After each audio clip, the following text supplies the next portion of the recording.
দুইটা সময় তওবা করে লাভ নাই। একটা হচ্ছে মৌতের যন্ত্রণা শুরু হয়ে গেলে, মৃত্যুর যন্ত্রণা শুরু হয়ে গেলে আগে পা থেকে শুরু হয়ে আস্তে আস্তে গলার দিকে আসে। হাদিসে যেমনটা এসেছে, সূরা ওয়াকিয়ার মধ্যেও আছে যে পায়ের দিক থেকে যন্ত্রণা শুরু হয়ে আস্তে আস্তে আস্তে আস্তে এই গলার দিকে আসে, এবং আত্মাটা গলার এখানে যখন চলে আসে, এখান থেকে মালাকুল মউত আত্মাটাকে নিয়ে চলে যায়। এবং চোখ দিয়ে তাকিয়ে থাকে মানুষ।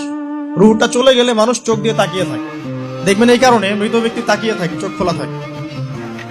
এবং তখন আসমান থেকে সিঁড়ি নামিয়ে দেওয়া হয়, ওই সিঁড়িতে করে আত্মা চলে যাচ্ছে, ও তাকিয়ে দেখে যে আত্মা চলে যাচ্ছে।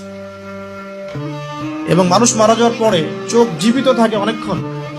মেডিকেল সায়েন্স যারা পড়েছে তাদেরকে জিজ্ঞাসা করবে, মানুষ ডেড হয়ে গেলেও চোখ দেখবেন আরো কয়েক ঘন্টা, আরো নির্দিষ্ট একটা সময় পর্যন্ত চোখটা কিন্তু জীবিত থাকে।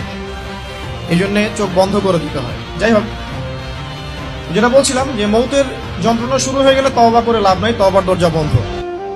আর পশ্চিম দিক থেকে সূর্য উঠে গেলে তওবা করে লাভ নাই, তওবার দরজা বন্ধ।